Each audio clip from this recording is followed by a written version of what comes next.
Klinci i klinceze iz celoga sveta, nestrpljivi snovi stižu ko raketa. Mi lečimo tugu, mi lečimo stres, nudimo vam ljubav, smeh i urnebe.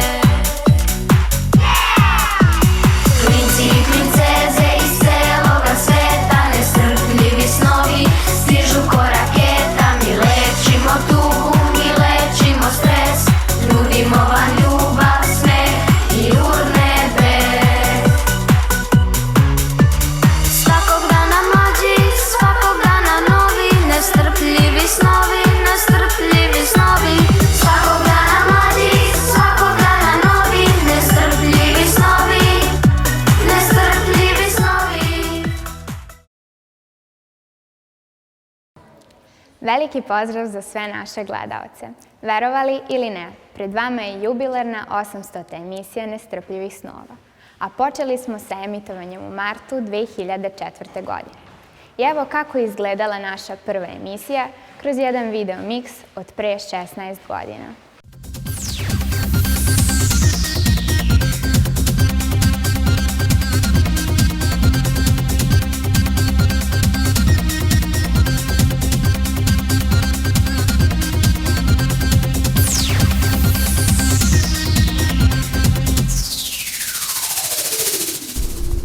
Ćao, pred vama je prva emisija Nestrpljivi snovi namenjena deci, ali i njihovim roditeljima. Ja sam Dubravka Pavlović i vodit ću vas kroz prvu emisiju. Nadam se da s nestrpljenjem očekujete da pogledate šta nam je mlada redakcija Studija M pripremila. Zato počnimo da otkrivamo nestrpljive snove i za početak neka to budu naši najmlađi i najslađi u prvoj rubrici Moj prvi mikrofon.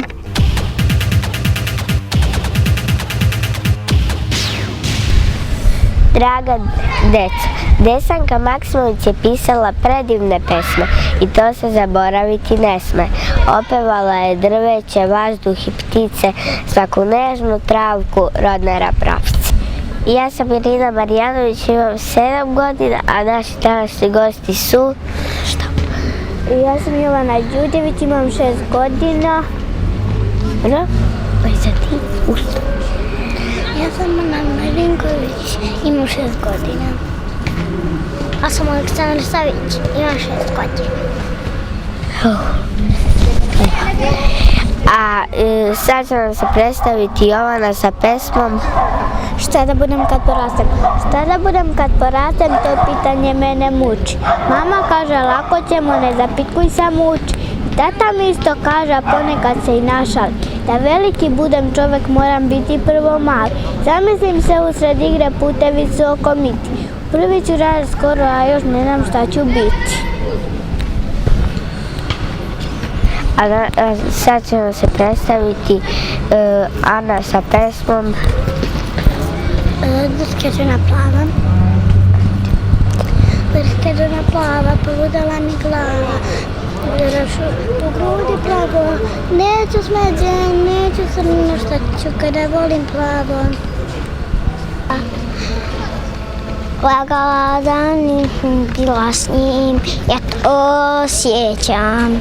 Ponovo su usne tvoje, doštale ko da su moje, znam da si lagala.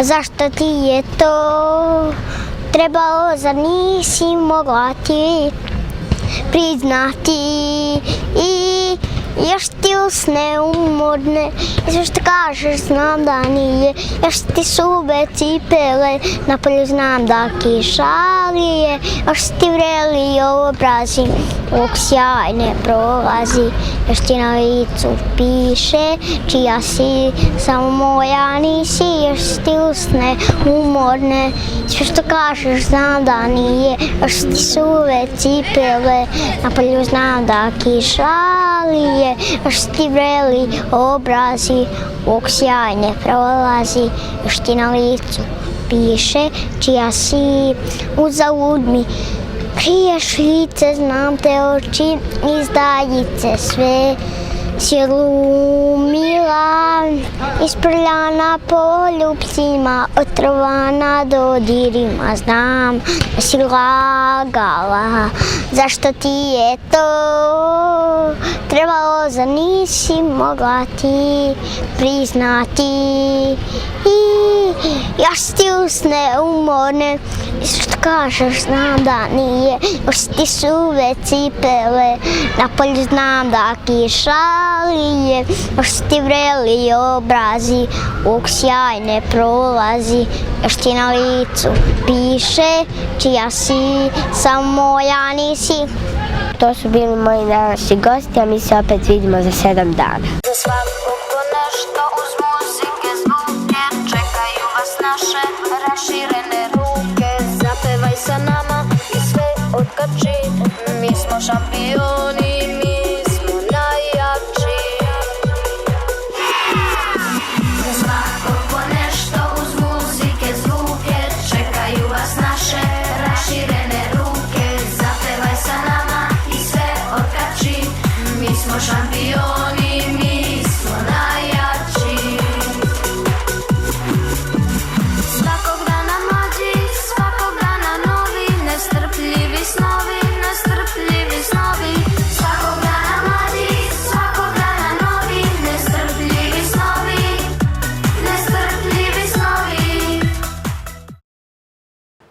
Najprije smo se emitovali na lokalnim televizijama u Lazarevcu, Šapcu, Aranđelovcu i Valjevu. A od marta 2004. godine na satelitskom programu BN televizije iz Bijeljine, a od 2009. godine i na prvoj dečjoj televiziji Kanal D. Od tada do danas smo predstavili na veliki broj talentovane dece, mnoge sportske i druge organizacije koje rade sa mladima. Razgovarali sa mnogim poznatim glumcima, sportistima, pevačima i ličnostima iz drugih profesija. Promovisali lepe pesme, a naročito našeg autora Nestrpljivih snova Miloša Smiljanića Žuće. A tu su i On je Nole, svi ga vole, Stomačina, Seka, Bezbednost u saobraćaju. Bilo je tu puno saveta i za decu i za roditelje i mnogo drugih zanimljivih priloga. I možda je sve to najlepše rečeno u pesmi Nestrpljivi snovi.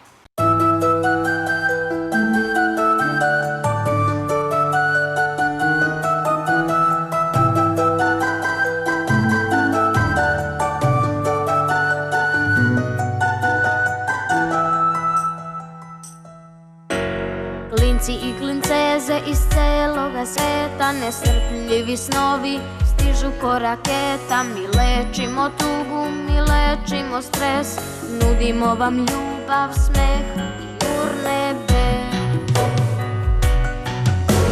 Klinci i klinceze iz celoga sveta, nestrpljivi snovi stižu ko raketa. Mi lečimo tugu, mi lečimo stres, nudimo vam ljubav, smeh i urne bes. Svakog dana mlađi, svakog dana novi, nestrpljivi snovi, nestrpljivi snovi.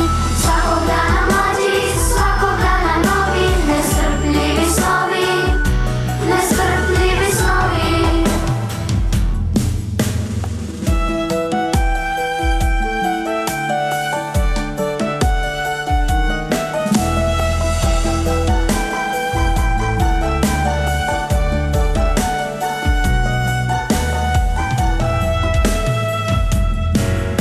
Za svakog po nešto uz muzike zvuke, čekaju vas naše raširene ruke. Zapevaj sa nama i sve otkači, mi smo šampioni, mi smo najjači. Za svakog po nešto uz muzike zvuke, čekaju vas naše raširene ruke. Zapevaj sa nama i sve otkači, mi smo šampioni, mi smo najjači. Svakog dana mlađi, svakog dana novi, nestrpljivi snovi, nestrpljivi snovi. Svakog dana mlađi, svakog dana novi, nestrpljivi snovi, nestrpljivi snovi. Svakog dana mlađi, svakog dana novi, nestrpljivi snovi, nestrpljivi snovi. Ljubavi nikad ne istekne rok, ljubimo vas mnogo, cmok, cmok, cmok, cmok, cmok. Yeah! Veliki pozdrav za gledaoce Nestrpljivih snova od Katarine Paunović. Kada sam bila mala, vodila sam ovu emisiju, a danas sam profesionalni novinar. Od prve emisije pa do danas negujemo rubriku Moj prvi mikrofon, jer je to prilika da se mnogih klinci i klinceze predstave po prvi put pred kamerama i recituju pesmice iz naše lepe Srbije. Prve minute Nestrpljivih snova rezervisali smo za najmlađe i najslađe stvorenje. Ovoga puta su to deca iz Valjeva.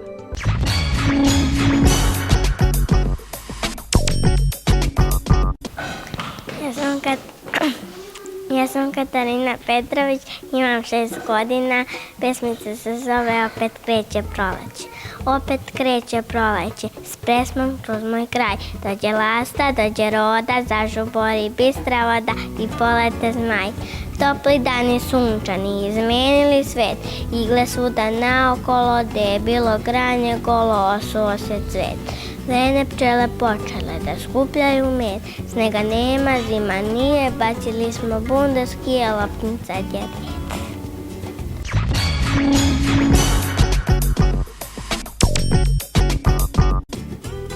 Mana Laboć, imam 3 godine, leptiriću sareniću, dođi meni, amo, imam jednu lepu ružu, pomiri si samo.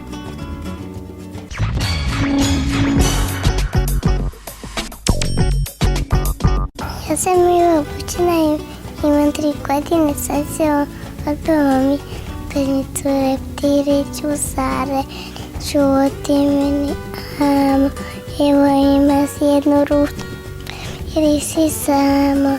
Ja bi došla, ali se boj kakve igle glede. Pate se mi bongos vete.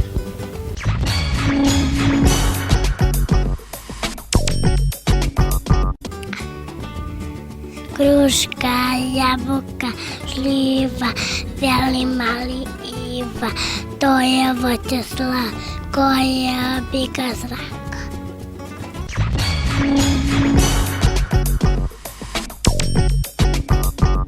Ja se zovem Milica Glišić. Ljubicice, lepotice, digni glavu i stravice. Lepa ti je boja plava i grudnica mirisava, podigni se, nasidi se.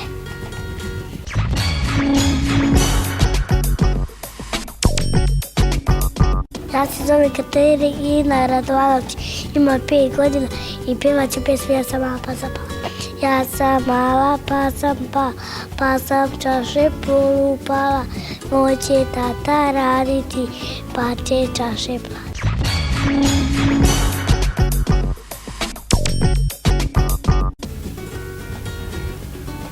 Zovem se Ivan Rumerović. Imam koliko godina. Strane sveta. Na istoku poput zvute lađe, svakog jutra sunce nam izađe.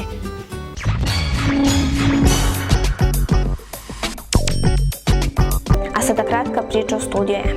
Sem malih i malo većih tajni za manekene i fotomodele, Studio M je osmislio i način da se bez pomuke zaviri u riznice lepog ponašanja, pravilnog i zdravog načina ishrane, besporočnog života. Minulo poludecensko iskustvo kazuje nam da su najvatrenije pristalice našeg koncepta upravo roditelji, koji su nepogrešivo umeli da procene i prepoznaju kvalitetan recept za sticanje samopouzdanja, obogaćivanja ličnosti svojih naslednika. Nismo vični samo reklamiranju, ali brojke i podaci su neumoljivi. Više od 50 uspelih revija, 15 izbora za Miss Novost i Enigma, preko 2000 polaznika od kojih mnogi već ulepšavaju kataloge, kalendare ili su više nego zapaženi u spotovima, reklamnim kampanjama i promotivnim nastupima. Devojke Studija M su zaštitna lica Maxiton boje za kosu. Ana Šargić je nosilac laskave titule Miss Jugoslavije za 2002. godinu. Tanja Dragojević i Josipa Vojinović diče se statusom finalistkinja elitovog izbora za 2003. godinu, dok je Tanja zavredila da bude proglašena za zaštitno lice ROSE. Posebno smo ponosni na vrijeme koje posvećujemo talentima. Ideja koja je pokrenula ovu emisiju je da se predstave talentovana deca iz raznih oblasti, jer dok postižu prve zapažene rezultate, smatramo da im je potrebna medijska podrška. Kad već postanu poznati, onda su svima interesantni. Zato smo mi ponosni na naše talente. I nema veće sreće kad neko od dece koje su se prvi put medijski predstavila u Nestrpljivim snovima postignu veliki uspeh, postanu poznati. I tada razgovaramo sa njima i prisetimo se prvog medijskog nastupa. Emisija Nestrpljivi snovi emituje se od 2004. godine. Imali smo razgovore sa mnogim talentovanim klincima i klincezama. Razgovarali smo i posle kada su se ostvarili njihovi nestrpljivi snovi. U ovoj emisiji to je priča o Sofiji Janošević. Priča sa jednom manekenkom pred kojom je, nadamo se, uspešna karijera. Ovo je još jedna priča da manekenke nisu samo lepe, već su i dobri đaci i svestrane ličnosti. Razgovaramo sa Sofijom Janošević iz Šapca, manekenkom Studija M. Za početak našeg razgovora, kada si počela da se baviš manekenstvom? Manekenstvom sam počela da se bavim od 6. razreda i od tada sam u školi Studija M. Koliko si visoka, tvoje mere? Visoka sam 1,80 m, moje mere su 85, 60, 85. U koju školu ideš i kakav si đak? Idem u prvi razred Šabačke gimnazije i odličan sam đak. Da li se sem manekenstva i još nečim baviš u slobodno vrijeme? Pa završila sam osnovnu muzičku školu, tako da svoje slobodno vrijeme najčešće posvećujem muzici i klaviru. Šta je posebno istakla kada je manekenstvo u pitanju? Od kad sam u Studiju M, osim manekenstva, dobila sam priliku da se oprobam i kao voditelj. Intervjuisala sam Željka Joksimovića, Tijanu Milošević, pa tu su i razna putovanja, upoznavanje mnogih poznatih manekenki, snimanje reklama, kataloga. Da li bi izdvojila neku reviju koju ćeš posebno pamtiti? Posebno bi izdvojila reviju kada sam postala zaštitno lice Zlatere Safir iz Loznice, to je bilo 12. decembra 2003. godine. To je jedna od mnogih koje bi izdvojila, inače tu je i revija koju smo radili u hotelu Jugoslavije, revija domaće radinosti Gani, u Republici Srpskoj što smo radili. Koju odeću najviše voliš da nosiš kada nisi na pisti? Pa sve zavisi od moga raspoloženja i od prilike, ali to je najčešće sportska elegancija. Koji su tvoji nestrpljivi snovi kada je moda u pitanju? Pa da jednog dana prošetam svetskim pistama, da snimam reklame za svetske brendove. Kako zamišljaš Sofiju Janošević u 2015. godini? Pa sebe zamišljam 2015. godine kao jednu uspešnu ženu u bilo kojoj profesiji koju izaberem, a to je za sada novinarstvo ili manekenstvo. Sofija, hvala ti na razgovor. Pa sam početak bavljenja manekenstvom počeo u Studiju M. Sad ne mogu tačno da se setim koliko sam godina imala, ali to je otprilike bio 5. razred osnovne škole. I celokupno to iskustvo mi je posle dosta značilo, što mi je pomoglo u samom hodanju po pistama, kasnije i evropskim i svetskim modnim pistama, ali isto tako, što meni ovako posebno znači, što sam u Studiju M imala priliku da se iskusim kao voditelj, kao novinar, jer je to nešto čime bih ja želela u budućnosti da se profesionalno bavim. Pa s obzirom da nisam nešto bila zainteresovana posebno za sportove, a imam ovako visinu i tu samu manekensku građu, a dosta volim modu, ovako garderobu, možda i zbog te ljubavi prema garderobi, sam želela da se okušam kao manekenka, jednostavno da vidim kako to izgleda. Pa 2007. godine sam učestvovala na izboru Elite Model Look i tu sam osvojila 2. mesto, što mi je kasnije omogućilo i sam odlazak u Singapur, u Hong Kong, zatim Milano i onda su se ređali različiti angažmani u inostranstvu. Pa s obzirom da se bavim ovako profesionalno, da sarađujem sa stranim agencijama, partnerskim agencijama moje sadašnje matične agencije Forma Viva iz Beograda, te protekle 3 godine su zaista pune različitih poslova, počev od editorijala, advertorijala, kampanje, revije, katalozi, vrlo interesantni poslovi koji mi jednostavno samo to iskustvo i taj rad koji me čini srećnim kada su klijenti koji su mi izabrali da radim sa njima zadovoljni time. Tu su i revije, na primjer, kao što je Calvin Klein, Mango, Gap, Elisab. To je neki singapurski Fashion Week koji sam radila prvi, koji će mi ostati u jednom prelepom sećanju, s obzirom da je to prvo putovanje, prvo odvajanje od kuće na toliko veliku razdaljinu i na duži period od mesec i po dana, da bi kasnije radila i revije i za Gucci, i za Armani, i za Chanel. Dosta različitih brendova, možda meni ovako isto draga jedna kampanja za Samsung notebookove, jer u suštini ne pamtim ih, te svoje poslove ne pamtim baš po imenima, odnosno brendovima, je jednostavno samo po ljudima sa kojima sam sarađivala. Tu su i šminkeri, i fotografi, i frizeri, i klijenti koji zajedno učestvujemo u stvaranju, odnosno kreiranju celokupne te vizije i prevođenju ideje, bilo kreatora ili fotografa, ili, na primjer, urednika časopisa u stvarnost. Tako da je biti deo svakog od tog posla i učestvovati samo za mene ovako određeno zadovoljstvo i čast. Pa rano manekensko iskustvo meni je izuzetno značilo prvenstveno sama, znači, kultura odevanja, dosta se o modi uči, a isto jedan vrlo značajan aspekt jeste učenje kako pravilno hodati, posebno kako hodati na pisti, s obzirom da sve male devojčice stalno pokušavaju da hodaju na štiklama, ali to je onako, mogla bih reći, jedan zahtevan posao na samom tom početku, tako da je vrlo interesantno oprobati se u toj ulozi u školici i jednostavno naučiti kako imati dobro držanje, koji nije bitno samo za modela, već je bitno uopšte za žensku osobu da nauči kako pravilno da hoda na visokim potpeticama. Tu je svakako i druženje koje omogućava nova poznanstva, ali, na primjer, različite interesantne poslove kao što su revije, oprobati se na tim samim početcima, što ukoliko neko odluči profesionalno da se bavi time, će mu svakako dosta značiti.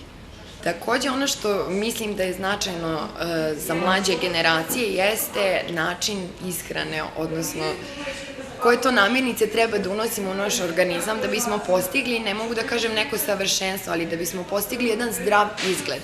Pod zdravim izgledom ne mislim na preteranu mršavost ukoliko to nije u nečijoj prirodi, već jednostavno da moramo da pazimo na određene namirnice koje unosimo prvenstveno i zbog izgleda naše kose, noktiju, tela, kože, jer se to sve ispoljava kasnije na vašem, znači vaš organizam pokazuje to kasnije na vašem telu.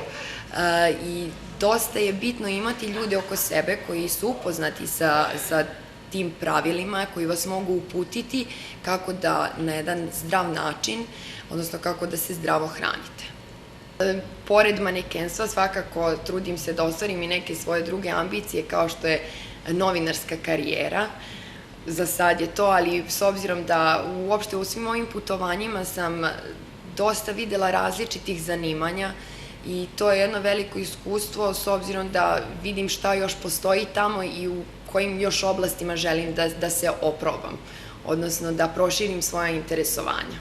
Pa prvenstveno da ukoliko imaju predispozicije manekenske i ukoliko žele, meni je ovako uopšte da krenem zašto je meni manekenstvo značajno bilo, prvenstveno to su bila neka na tom početku mom, eto kad sam bila 5. razred, 5. 6. razred kada sam počela u studiju, to samo druženje, nova iskustva, upoznavanje novih ljudi, isprobavanje u određenim ulogama i manekena, i voditelja, i novinara, i dosta je doprinelo u nekom mom razvoju, moje ličnosti.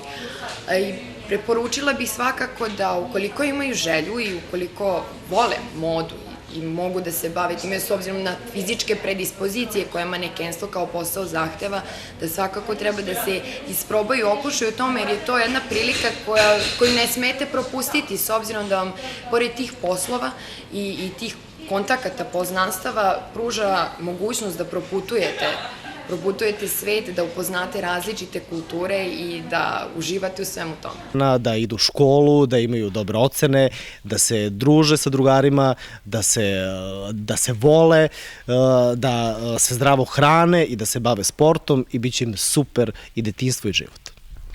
Pa mislim da svako treba da krene svojim stopama i mislim da treba da sledite nešto svoje, svoj neki osjećaj koji imate, da budete jedinstveni, da budete onako unikatni, da možete da imate uzore, ali da treba da budete potpuno svoj i da imate svoj lični pečat koji je vrlo vidljiv i vrlo jasan. Pa poručio bih mladima da budu onako kao ti, tako samouverena, stabilna, sa verom u sebe, znači da veruju u sebe, da budu optimisti i da vole i poštuju svoje roditelje. Pa ako zaista žele, ako zaista uživaju u tome što misle da je gluma, neka pokušaju, neka konkurišu na akademiju, na fakultet dramskih, neka se trude da budu što bolji, neka budu dobri ljudi, neka budu dobre kolege, neka zaborave na sujetu, neka zaborave na bilo kakve negativne energije i tako dalje, ali odmah iza ovoga da kažem i da ne očekuju da je ovo tako lak posao. Ovo je posao pun neizvesnosti, pun jako teških zadataka, nesigurnosti, ima svega u ovom glumačkom poslu. Imaju dobar ukus, a? Ne, ništa, da uživaju, da svaki dan uživaju u životu, da čitaju. Vidim da mnogo malo čitaju mlađe generacije, da zamišljaju, da prate svoje snove, želje i da će im se jednog dana to sigurno ispuniti ukoliko su dovoljno uporni i koliko dovoljno veruju u to. Lepše uspomene iz detinjstva su vezane za moju babu i dedu, gde sam kao mali često kod njih odlazio i igrao se sa decom iz dvorišta i uglavnom kad se setim svog detinjstva, setim se svoje bake i deke. Pa uglavnom sam maštala o tome kako ću, ne znam, naravno prvenstveno biti glumica, to mi je prvenstveno bilo najzanimljivije, onda kako ću stalno nositi te neke haljine, tako biti kao neka princeza, to mi je bilo najzanimljivije otprilike i maštala sam da obiđem ceo svijet. To i dan danas maštam. Za koju knjigu ste bili vezani u detinjstvu, a koja vam je sada omiljena? Pa moja omiljena knjiga u detinjstvu je bajka, naravno, i zove se Petar Pan. Ja i dan danas kad vidim tu knjigu se jako obradujem, više kao slikovnica. Pa ne znam, mislim, ako sam bio mali isto, tako stalno smo nešto pokušavali da glumimo, imitirali razne ljude, komšije i tako dalje, ali kad sam napunio 16 godina, tada sam prvi put shvatio da hoću da se bavim glumom. Da li ste vi kao i drugi maštali da postanete neki poznati sportista? Pa ne poznati, ali htio sam da budem fudbaler. Maštao sam o tome da budem fudbaler. To mi je bila u stvari najveća želja u djetinjstvu. Ne da se bavim glumom, nego fudbalom. Međutim, kao što ćeš i sama vidjeti, život piše romane. Za koju knjigu ste bili vezani u detinjstvu, a koja vam je sada omiljena? Pa kad sam bio, znači, manji, uglavnom Ćopića sam čitao, znači, Ne tuguj Broznara stražo i tako dalje, Orlovi rano lete. I volio sam te filmove stare, dobre naše. Uglavnom lektira mi je bila, znači, školska neka koja je bila, nju sam najviše volio da čitam. Su bili jako zanimljive knjige, tako da, uglavnom sam sve te knjige iščitao, lektiru, tako čitajte lektiru. One koji vole, prate i gledaju redovno emisiju Nestrpljivi snovi, pa neka budu još nestrpljiviji zato što tu imaju šta da čuju i vide. Ciao, io sono Adelaide dall'Italia e mando un bacio a Nestrpljivi snovi. Drugari, ali i poštovani roditelji, priča i ideja Nestrpljivih snova da samo oni koji veruju u svoje snove, snovi im se mogu i ostvariti, traje 16 godina. Mnoge naše emisije možete pogledati na YouTube kanalu Nestrpljivi snovi. Deco, sanjajte vaše snove. Ćao!